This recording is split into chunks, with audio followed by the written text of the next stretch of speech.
Welcome to Therapist Take Podcast. We are going to talk about restoration therapy, so don't go anywhere.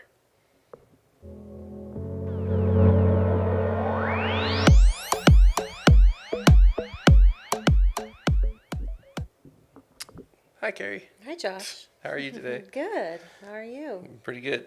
Good. Since we've learned we got to keep this short and sweet, Yeah. I had a loss for words on I what know. to talk about. We can't banter. We don't know what to do Wait, how without you- the warm-up banter. How do you banter only like for 10 seconds? I know.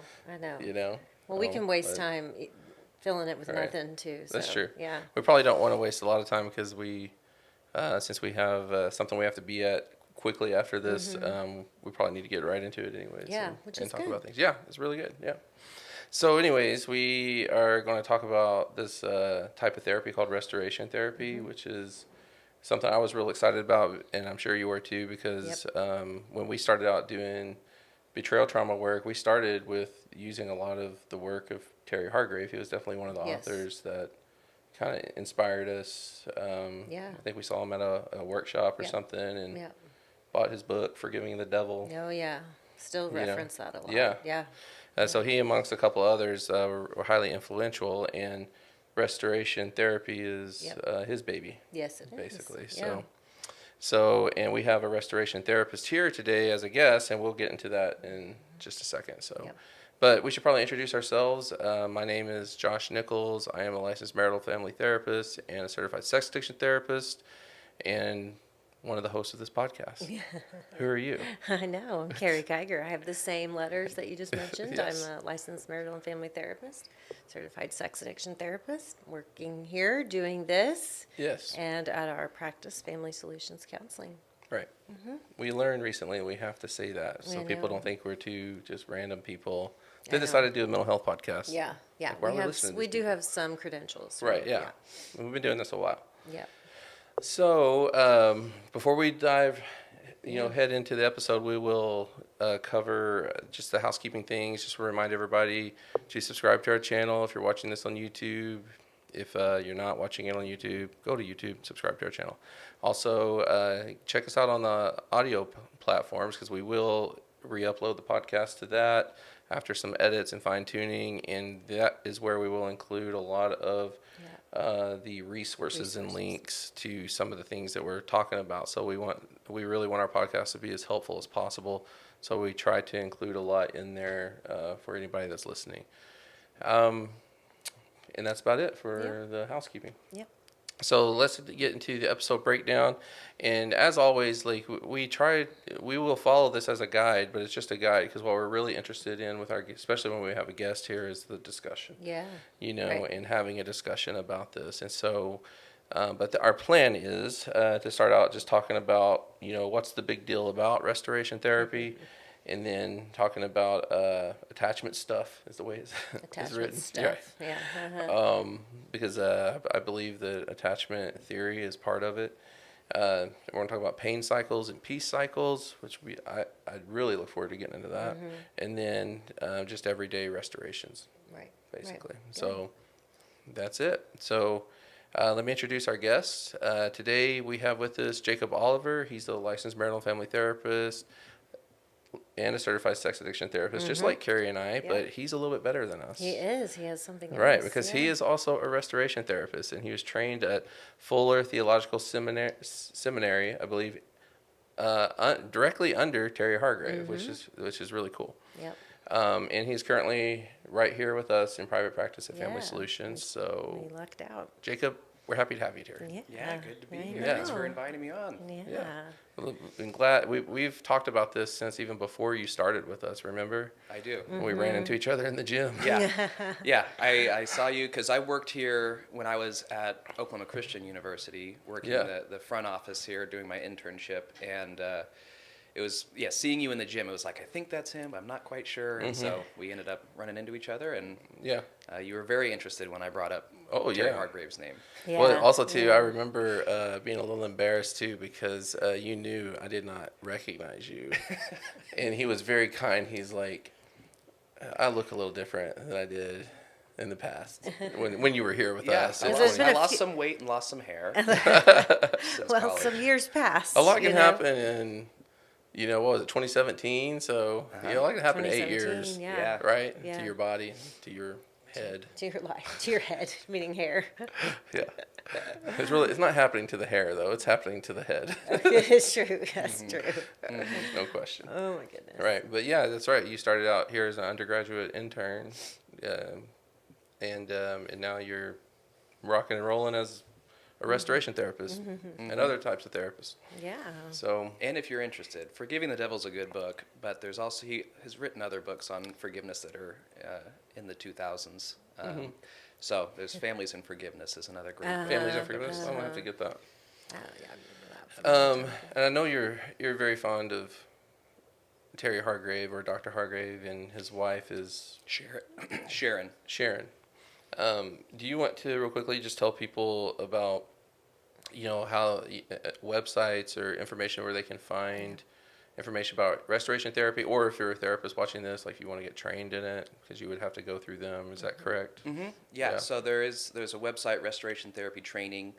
I think it's .com, and you can find a lot of information about what restoration therapy is, and there's options to get trained in it. There's a level 1 and a level 2 training, and it just depends on supervision. There's also ways to find therapists if you're wanting, as a client, to find a restoration therapist. There's a search option there, and there's also coaching and different resources, psychoeducation resources on restoration therapy, integrating it into churches if you want pastors or small group leaders to have some of that information as well. Yeah. Okay. Good. Great. Good. I appreciate that. And I know there's probably, I think you said, I heard you earlier say that you're presenting on this, and that keeping this to 30 minutes might be quite difficult for you. Yeah, Right. I always say I spent 9 months training with Terry, so I try to compress everything I learned in that time down to, when I'm doing it with clients, a 50-minute session. So 9 months worth of work in 50 minutes. So Right. it can be kind of like drinking out of a fire hose. Yeah, I'm sure. Yeah. Well, just can you just give us, what it is in a nutshell to start out with, like, and what's the, what's the big deal about it? How does it work? Yeah, those are big questions. Like you mentioned, it's at its core, it's an attachment theory. So for the therapist listening, it's attachment theory based in Bowlby and Ainsworth work. But for the non-therapist, it basically means that we as restoration therapists believe that the way that we view ourselves, the way that we form our identity and our safety in relationships comes from the families of origin, so the primary caretakers growing up. And the big difference between restoration therapy and most attachment therapies is that it focuses primarily on self-emotional regulation as opposed to co-regulation that you would see in EFT or something like that. And the two primary pillars of emotion, you might call them, there's another big change is that the things that we typically consider to be emotions, so anger, sadness, joy, I can see the basket of Inside Out characters over here, Yeah. are secondary. I think that those are things that we do, not necessarily things that we feel. So I don't feel angry, I act in a way that is angry. And so all of that comes from the two pillars of emotion that restoration therapy is built off of, which is love and trustworthiness. And so everything that we feel can be boiled down to, is it a violation of my identity, which is associated with love, or my safety, which is associated with trustworthiness? So if we're loved well in the families that we grow up in, we learn about ourselves, our identity, that we're good enough, that we belong, that we're welcome, that we're unique, that we're special, that we're worthy. And if we're raised in a safe, trustworthy environment, we learn that it's predictable and reliable. We learn that it's balanced and there's justice there, and it's safe enough for me to be open and honest about what I'm feeling, my internal experience.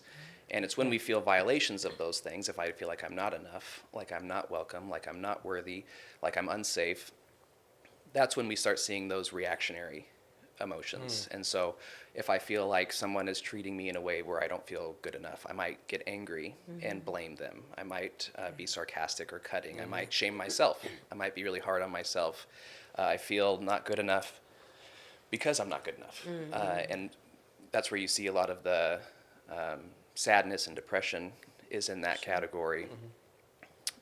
More so on the safety side, we might see people getting more controlling. If I feel unsafe, if this feels like an unsafe situation for me, I might, there's overt ways of controlling, and I think you guys have probably seen those. It's a my way or the highway. Right. This is how we do things.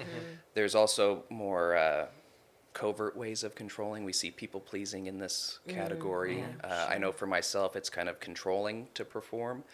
Or performing to control. And that is growing up. I was really good at school and sports, and all of that's trying to control people's perspective of me. And it also puts you in a really vulnerable place where sometimes you can't win the game. And so, what does that mean about who I am? Sure. In the control category is also where we see anxiety popping up a lot. People who kind of stay in their head, ruminate, think through all the different possibilities. What could happen? How could it happen? How am I going to respond to that?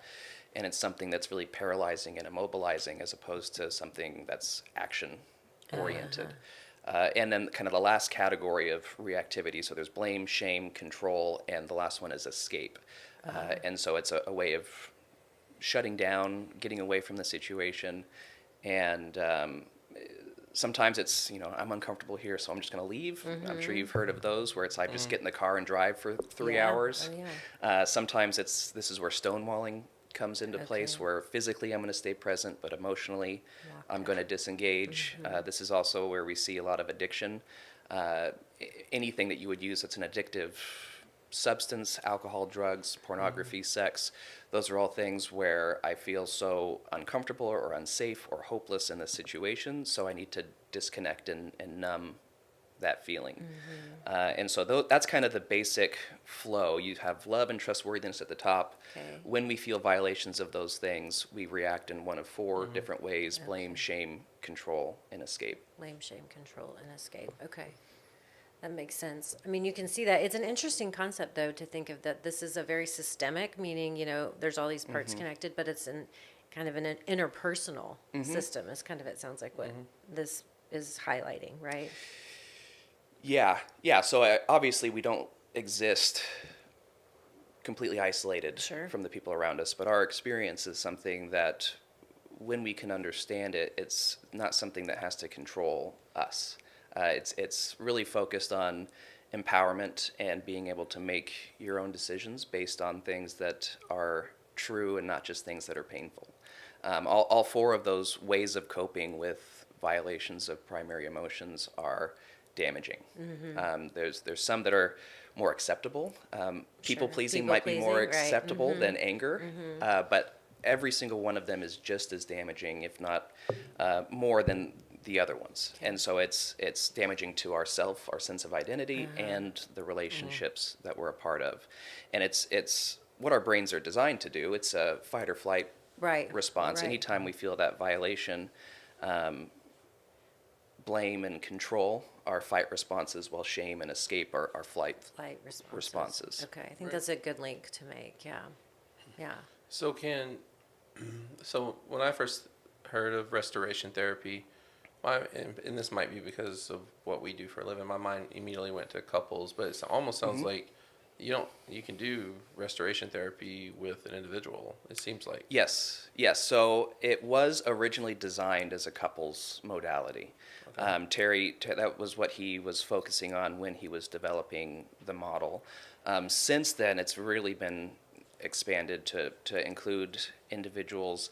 Sharon, she worked for a long time as the executive director at the Boone Center for the Family, which is on Pepperdine University's campus in Malibu. And it's a research and resource center, but she developed a program called Relate Strong that is the psychoeducation piece of this. And so it was adapt it into a curriculum for students to go through, like I think it's an 8-session curriculum to work through. Individuals can do that, couples can do that. They've also developed that into the Relate Strong Leadership Series, that's the piece that's targeted towards pastors and small group leaders. Okay. And it goes in that one, you can go into specific categories like pornography, like addiction. I think it's self-care for leaders. There's an anxiety one, so things that are targeting specific Okay. things that, again, small group leaders, pastors can bring into their churches. I've also, the last few years, been part of a program that they're trying to adapt the model to an intensive weekend yeah. targeting anxiety for individuals. And so it did start as a couples modality, but has really been expanding, and we've been trying a lot more stuff since then. Well, that's really Sounds cool. fun to do that. I mean, you know what I mean? To take those Yeah. ideas and adjust them. Mm-hmm. Yeah. Yeah. Yeah. Well, and it's such a, I think it's one of those things that when I heard it, it just felt very true, and it felt like this is the way that things work. Okay. And I know there's a lot of different. I'm sure everyone who has their modality says the same thing, but it was what I tell my clients is conceptually it's very simple and it just makes sense, but in practice it can be difficult because Okay. we're changing a lot of those patterns that Right. we've gotten into Right. over and over again. Yeah. So what are the patterns then? I could write into it, right? Yeah. So the kind of the pain cycles and peace cycles. Yes, yes. So usually there are those violations of love and trustworthiness. I have found, again, you can boil it down, both of them, to either feeling unloved or unsafe. Okay. But we have different words for what that actually feels like, which is why I call them more pillars than actual this is the thing. Because I know for me, in my pain cycle, it's I'm more prone to feeling unwanted, feeling alone, feeling out of control. And so those are the things I have to be on watch for. So most people, a pain cycle very simply is, for an individual, Okay, for an individual. is what I feel, Okay. how I react to what I feel, and how people react to how I react. Okay. And then how that influences how I feel. Okay. And so I might feel out of control. And when I feel out of control, I try to control by performing. Okay. So I'm going to work my way out of this. I'm going to be better, and that typically will isolate me from other people. So what impact does that have on my behavior? Then when I feel isolated from people, I feel unwanted, and so I might shame myself. Okay. And so that's the pattern that when you're starting in therapy, you want to map out Okay. right away. Okay. Is get that down within a few sessions, starting to get your clients to see the world in that way. And usually in the what I feel, it can be boiled down to 3 to 5 things that we feel pretty consistently that were learned in childhood. Okay.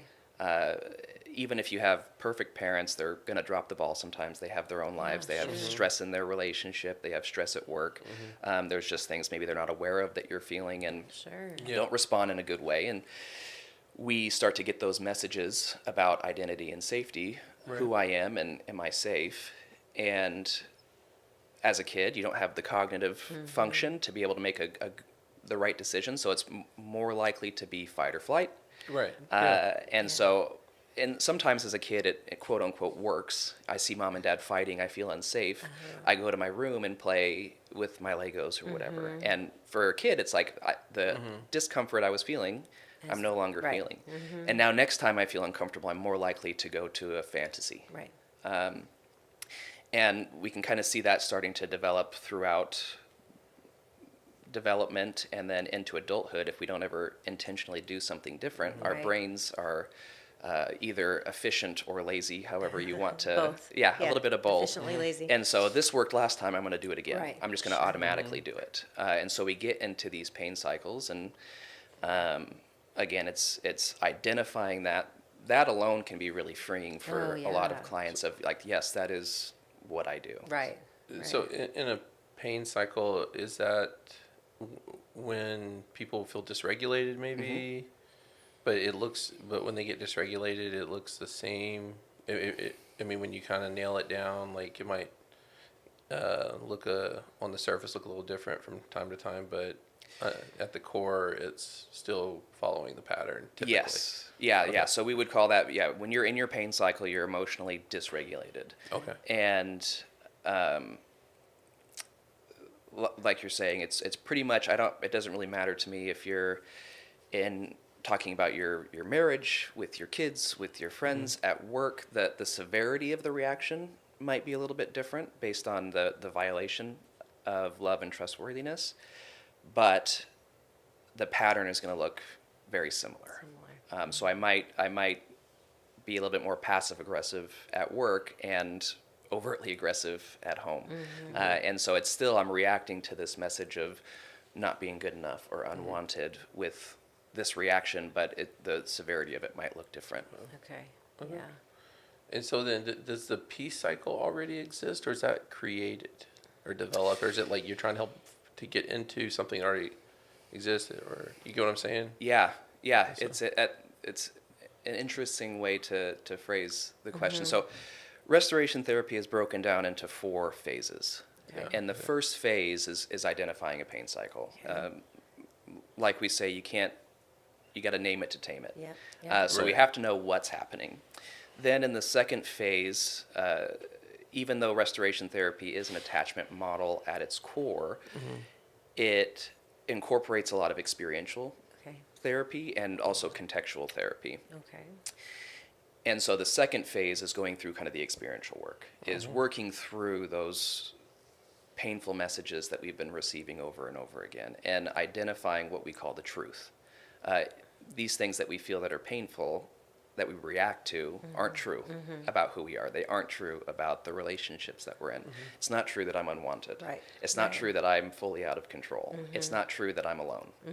And so going through that experiential work, it's more than just pointing out those things aren't true. Right, right, right. We don't typically have life-changing experiences from people just telling us That's not those true, things. right. So it's stuff in the room. There's different exercises that we can do. There's specific ones that I use, but you can also take a client's metaphor Oh, and make yeah. it real. How do I make that real in the room? If it feels crushing, let's throw some pillows on you. If it feels like I'm stuck in the corner, I'm going to put you in a corner. And working through how do I get out of this space, and in that identifying what is the truth about who I am, about the 2 pillars. What's the truth about who I am, and what's the truth about my degree of safety. Safety, And once we can identify that, we go into the third phase, which is the peace cycle. And it's the opposite of the pain cycle. It's at the top, instead of what I feel, it's what's the truth okay. about who I am and about relationships. There's a new action. If these things are true, Then- how would I interact with the world?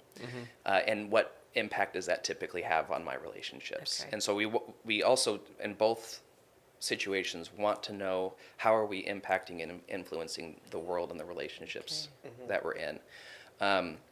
So that can be more of an academic exercise, is putting the peace cycle together, excuse me.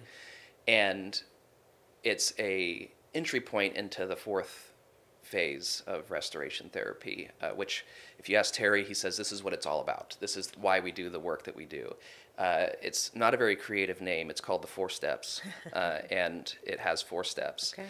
And what we're trying to do is, in the first phase, or the first step, excuse me, you want to, this is all said out loud. If you can do it out loud, say it out loud. You say what you feel. Okay. You say what you normally do. You say the truth, and then you say what you're going to do instead. So I feel alone. When I feel alone, I typically isolate, or shut down, or I numb. An important thing between steps 2 and 3 is it's an and, not a but, is Okay. what I tell my clients. I don't want to discount what I'm feeling. I don't want to deny what I'm feeling Sure. because the truth is true. I want to be able to hold both. Yes, So I okay. know that I'm feeling alone.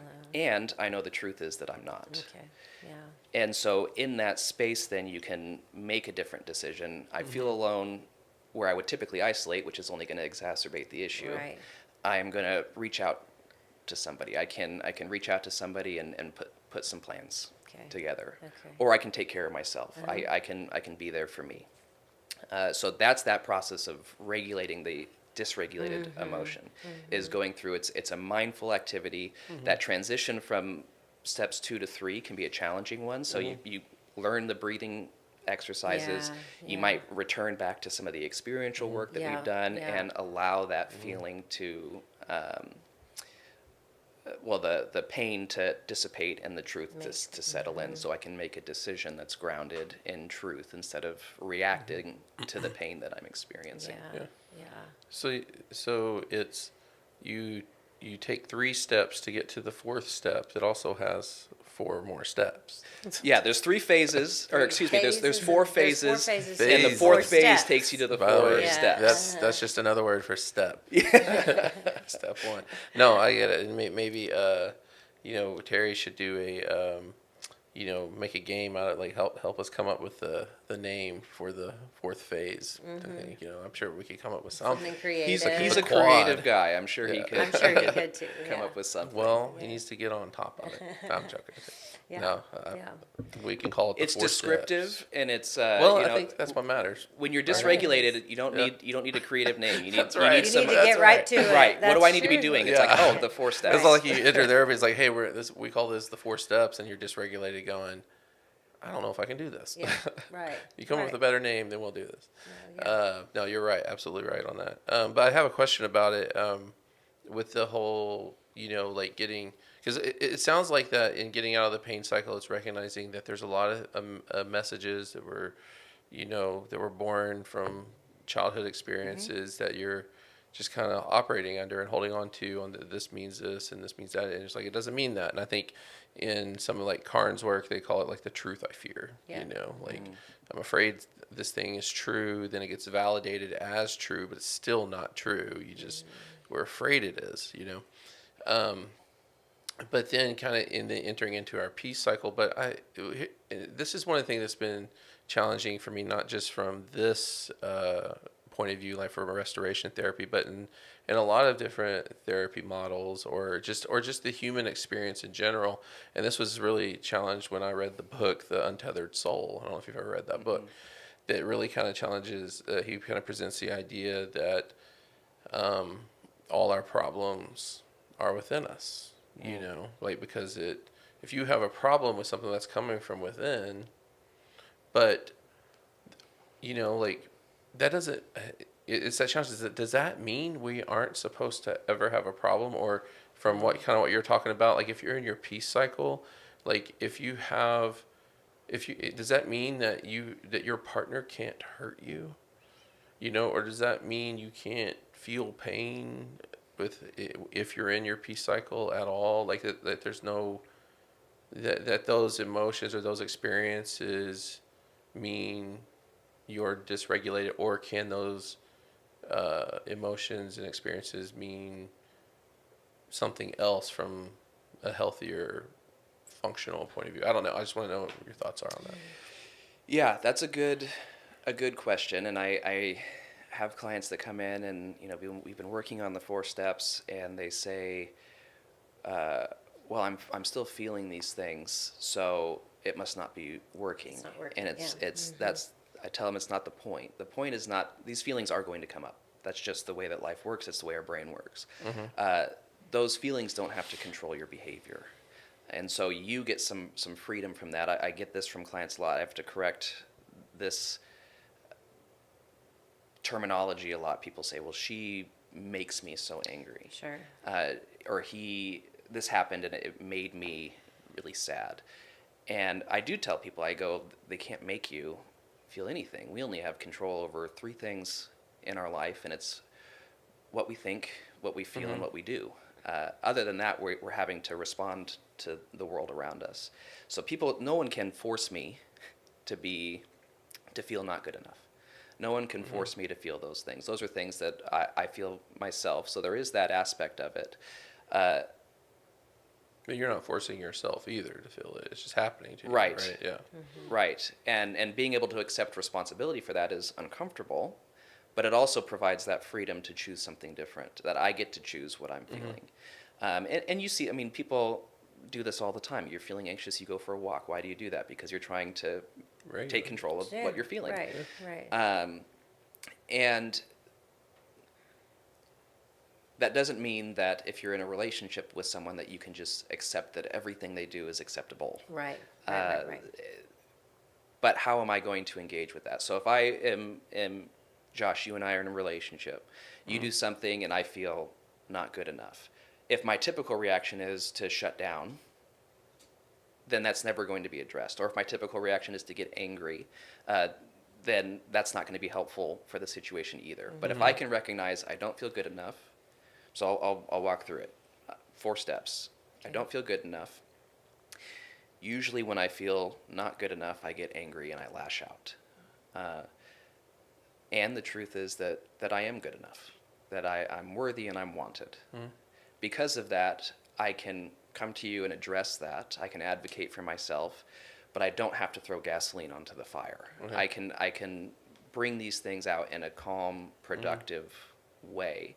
And so those issues can still be addressed in the relationship. It's not, oh, I'm never going to bring anything to you because I can fix it all myself. It's there's still the relation. The point of the 4 steps, hopefully, is I can step into and engage in relationship and community in a more regulated and productive way. So how do you do this with couples when because you've got a lot of patterns and cycles going on, right? I was just thinking when you asked that question that if you have an individual doing this work and they're going back to their family or their partner and they're really working on this, that if the other one's not quite aware of what the therapy is working on, right, that in a lot of ways there's be a need for a lot of explanation about this is what I'm trying to do and this is what this is all about and how helpful it would be if you're both in some kind of work and if you both understand the restoration model, right, and to be able to have that awareness of, oh wait, we've got all these patterns going on, right, our individual work and the stuff between us. I could just see how that you would probably be the work would be effective, I guess, and maybe even more quickly. Yeah, well, and it's really amazing to do the work with couples in the room going through this because the pain cycle also looks different. When I'm mapping out a couple's pain cycle in the room, it's how partner A feels, how they react, how partner B feels, and how they react, and how now it's a 4-quadrant pain cycle, and they can see that pattern. It's like most of the time I write it out and they go, yeah, that's what we've been doing for 15 years. And again, just being able to name it is a big piece of it, just the recognition. Usually there's 3 different ways to self-regulate or just regulate emotions in general. There's labeling, there's distraction, and there's reframing. Those are kind of the big 3 buckets of how do you regulate. And the 4 steps gives you all of them. You get to name what you're feeling. You get to you're distracted because you're focusing your energy on something else, and you're reframing it in light of the truth as opposed to pain. And so then being able to see them, well, with couples, a lot of times it's, oh, I had no idea you felt that way. Right. I only ever saw the anger. I didn't see that behind that was feeling inadequate. Right. So a new understanding there helps with some of the compassion, but then being able to have the other person there, especially during like the experiential exercises of seeing them experience the truth for the first time and who knows how long, can be a really powerful experience too. Because the truth can be a challenging thing to access. We don't have a lot of practice accessing the truth. And so there's 3 different resources you can pull truth from. If the person you're working with has any spiritual resources. So if they're Christian, what does the Bible say about who you are? What does God say about who you are? There's trusted others. So if you were to ask people that you really trust, who really know you, what would they say about you? And the third one is yourself. Can I get truth from myself? And that, to be honest, is the only one that really matters. I'm a textbook shamer, so I'm really hard on myself. I always say that, if I'm in an inconsolable shame spiral, I could have 100 people that know me well in a line telling me how good I am, that I'm good enough, that I'm worthy, and I can say thank you, and discount they don't really know, or they don't know this Right. reason. And in that space, I'm sure I could be full of myself enough to where if God, the creator of the universe, was at the end of that line and told me those same things, I would find a way to discount that of, well, you say that to everyone, so that doesn't make me special. And so it's those first two resources can be really helpful in Yeah. informing what could it be. Okay. But until we can take it on ourselves, and which is where the experiential work comes in, Yeah, yeah. until we can experience it ourselves, until we can confidently say it to ourselves, it doesn't have that impact of emotional regulation. Yeah. Yeah. And I think just see this echoed so much in betrayal trauma recovery. Yeah. You know what you're talking about, and how powerful it is for both people, the one who's been betrayed and the one who acted out, to be able to, find the truth about themselves, Yeah. right? And that also creates this beautiful opportunity to create some almost healthy distance from the trauma that happened, right? And so hearing you talk about it, I'm just thinking about how you really do that with partners and how you would do that. But of course, you can do it with both, right? Right, because that betrayal in relationships destroys The safety. trustworthiness and safety. And Yeah. it's really, that's what I've been noticing working with this population, is that if you're together for 20 years, you have 20 years of love built up with this person, and now all of a sudden zero safety, maybe even less than zero. Yeah, yeah. And so that's a really confusing thing to be holding on to. That's what I see in partners most, is it just doesn't make sense why I feel the way that I do. Like, why do I still care about him so much? It's, well, because love is not touched in that. No, that's a situation. good perspective. Trustworthiness is absolutely demolished. So how can you have that much love for one person and not trust them at Wow, all? that's a really interesting- challenging thing to hold. Yeah. And so we do have to focus primarily in betrayal recovery on how do we build trust. We can leave Yes. the love alone for a while. Yeah. How do we build up the trustworthiness? But then to have some of that agency for betrayed partners of, I'm not at the whim of this person to feel safe. I can create my own safety. Right. Yeah, I really like how you say that. Yeah, that's really good. And it's also, too, I can see how it can be confusing in the sense that for the person who's been betrayed, where trustworthiness has been destroyed, as you said, to the person who's been betrayed, it's all about love. Like, do you, like, did I not love you enough for you to be faithful? Or did you, or how come you couldn't love me enough to stay faithful? Right. So they're not feeling Right. enough. So they're saying, was it you, blaming? Was it Right. you, or what's wrong with you? Yeah. Or it's the shame. What's wrong with me? There Right. you go. Yeah. Right. Yeah. That's But good. it comes down to love not really being touched. It's the trustworthiness still. Yeah, that's a good That's model. I like I it's, like that. it's really Yeah. interesting. I think that gives people Yeah. permission to acknowledge the love, because I think betrayed partners are going, why do I love this person? And how could someone who loves me do this? Right? Those are the most common questions. And to just say, let's leave, the love is there. Let's look over here. I think that could be really Right. freeing for some people. Right. Well, and that's, you take apart the co-regulation piece and recognize that, we do these in disclosures and things like this, where the betraying partner will recognize this is something that's been going on for a long time. Like, ever since I was young, using the example from earlier, is my parents would fight, I'd be afraid, and I'd play with Legos. Right there, my brain associated fear, not knowing what to do, with escaping into Yeah, fantasy. yeah, yeah. And so that kind of evolves as you get older and older, and it might turn into something that's more explicit. And it's something that existed for a long time before that, something they brought into the relationship that they got very good at hiding over years and years of practice. Sure. And it's their inability to regulate their emotions that has led to the acting out. And so it allows us to take responsibility for that, put Yeah. responsibility where it belongs. And there's also then some hope of, well, it's not my job for either of them to regulate the other person's emotions. They need to Yeah. figure out how to do that for Yeah. themselves. Yeah, that's some good work. Can partners still be helpers in that? Did they talk about that in restoration therapy? Like, or is it like, because that's something we talk about in betrayal trauma, is like, like you could get hit by a drunk driver, and that's very unfair. And when you were just being a good driver, and then out of nowhere your life has changed, and but as unfair as it is, you still have to take responsibility for your healing if you're going to heal.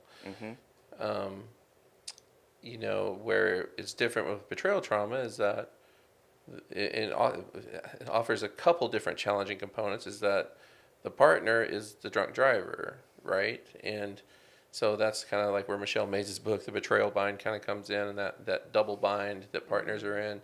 But does restoration therapy allow for, like, hey, the partner isn't responsible. The partner might have some ownership in what has created the injury. And when it comes to infidelity, we say all of it. No one made them do it. But the partners still have to own their healing. But we will say you still have a part in that. Like. Right. So again, the primary injury is to trustworthiness and safety, and one aspect I said at the very beginning is balance and justice. That's how we assess trustworthiness in a relationship. Generally speaking, you have to act in a way that's trustworthy 9 out of 10 times to be considered trustworthy. And that sounds like a lot, but if you were going to a dry cleaner and the 10th time they always lost your shirts or shrunk something, you'd probably find a different dry cleaner. True.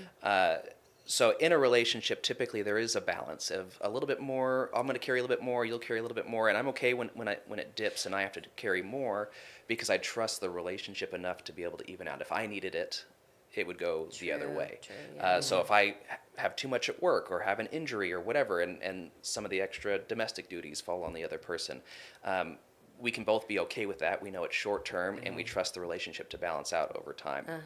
When there's an affair or some type of betrayal, it shifts that balance immediately. Yeah. All of a sudden, one person is in a relationship that they didn't agree to. That this relationship is not what it was when we got together, and we both said it was going to be this, and you made a unilateral decision to completely change the dynamic of the relationship. The only way to bring balance in a situation like that, if you see someone walking on a tightrope, if they dip one way, they have to dip the other way. Right. So we have to swap the roles for a while. One person and the betraying partner has to take the one down position, and the betrayed partner gets the one up position. That's why they get to set the boundaries and here's what I'm okay with, here's what I need to see in your recovery. And typically in a relationship, we wouldn't be okay with that. But in this situation, we have to be here so that we can find a way back to the middle again. I think that's so important. And I think that's where people get stuck so often.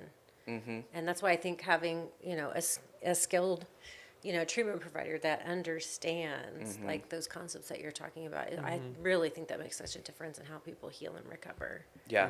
Because it is an injustice, right? And to just be flat and clear, yet it sure is. And here's how we're going to flip it for a little while, right? To achieve some more balance. Right. Yeah. Right. Yeah. And so I don't know if that answers your question about, it is, there's a balance even in that of how do I do need to take responsibility for my own healing, but I also shouldn't be expected to trust someone who hasn't shown themselves to be trustworthy. That's part of me. That's part of my healing is I'm not going to, with safety, I'm not going to say all relationships are safe. I can give myself fully to all of them. It's relationships, my pain is feeling out of control. That when I'm feeling out of control, that's when I perform. My truth that I speak into that is, even though it's a complicated truth. I've worked on this. If you work with a restoration therapist, they can get you something that can pinpoint your pain. My truth is that even though there are things out of control, it doesn't mean that I'm out of control. And so it's the same thing with relationships. If I feel like relationships aren't safe, if I feel unsafe in relationships, the truth is there are unsafe relationships out there. Sure. You are also capable of discerning what relationships can you be a part of. Okay. And so you can't just go straight to, I'm going to choose to trust this person. It's I want to trust this person, and here are the things that I would need to see to be able to trust you again. Yeah. And so there is that back and forth. I still have to regulate to be able to make that decision, but this other person has to be able to contribute to the relationship in a way that they haven't before to build trustworthiness. And that's done one brick at a time. Yeah. Yeah, it is. Man. Oh man, that's really good. That's really good. I feel And- like we could get in more weeds. Yes. I'm like trying to pull myself have to back. come Yeah, back. maybe You maybe will, maybe we can come for back sure. in like we can pick like a nuanced Yes. topic that we can weave restoration therapy in or something like Okay. that. So that'd be kind of cool. Yeah, that's what I'm thinking. But man, I too. really appreciate you giving us that Yeah. overview. I mean, I really honestly didn't know all that. It sounds really cool. Yeah, you really did a good job interesting. sharing it. Yeah. I know that was hard to summarize. Yeah, hopefully Yeah. it was coherent. I can feel myself Yeah. trying to bounce and not get too Yeah, deep it's into hard. a Your topic. brain has to pull Well, back, right? Yeah. Well, you know, we'll. You I'll know, also say I plugged the website. You could probably find this on the website. If you're a couple, a faith-based couple that's interested in going through that process, they just came out with a book at the beginning of this year. Oh. Ron and Nan Deal are the primary authors on it, and, Yeah. and Terry and Sharon helped as well, called The Mindful Marriage. And it's a Okay. book that takes you through, it's a reading and workbook put together that takes you through how do we put together our pain cycle and how do we, Yeah. even if you're not faith-based, Right. you can ignore all the it's scriptures Ron that are Deal. thrown I in. mean, he's from Oklahoma, Uh-huh. Oklahoma City, isn't he? Yeah, he went to Yeah. Oklahoma Christian. Yeah. Oh, look at that. Yeah, he's a successful step families guy. Oh, yeah. Oh, Yeah, okay. Yeah, you're yeah, right. yeah. Sure. So he worked with Terry, and they put together a book for couples Yeah. to understand all of this stuff. It goes into a little bit more depth and helps you get through pain cycle, some experiential work, peace cycle, and 4 Right. steps. Beautiful. Yeah, and that's put the that, yeah. beauty about like this podcast is like we're trying. We'll put those like we don't have to cover everything. We'll try to put some links. Yep. And if you have any, like any brief reads, like blogs, articles, or something, you can send over to me. I can add those in. But I'm sure Terry's really grateful that you plugged his stuff. But can you? I think I saw you have a website. So anybody. Oh, you don't? Okay. Nope. I was Googling you while I was preparing for this. I mean, I think I and was probably like, have like a Psychology Today okay. profile. Well, I will link your profile here for people to find you. Okay. But also, I'm sure there's a therapist directory that Terry has probably Yeah, he said created he for. did. Okay. Oh, that's what. Okay, That's the restoration The therapy restoration training therapy. website Okay, will gotcha. have a directory for. I think they try to keep that fairly updated. Right. So people can find a restoration therapist near them. if And they're they- all over the right. country. Okay. There's Okay. big hubs in California. Yeah. We're going to try to start a hub here, maybe in Is Oklahoma. it just you right now? There's me and there's a guy who works in OKC that also. Okay. He was with Terry at the very beginning. Gotcha. Texas, there's a big hub in Amarillo. I think people in Connecticut, down in Atlanta. The Pacific Northwest, there's kind of a surgence right now happening. So yeah, there's So options strong. all over the Yeah, place. That's Good. awesome. That is good. Well, we appreciate you coming. Yeah. Appreciate any the viewers that watch this, and hopefully that you're getting something out of it. I guess if you're returning, then you are. But again, just remind everybody to follow us. Give us a 5-star review if you're listening to this on the podcast platforms, and punch any button. Whatever platform you're on that helps the algorithms is what I always tell people to do. Like if it's a button, they probably want you to hit it. Like, follow, subscribe, whatever. Yeah. But we will see you back next time.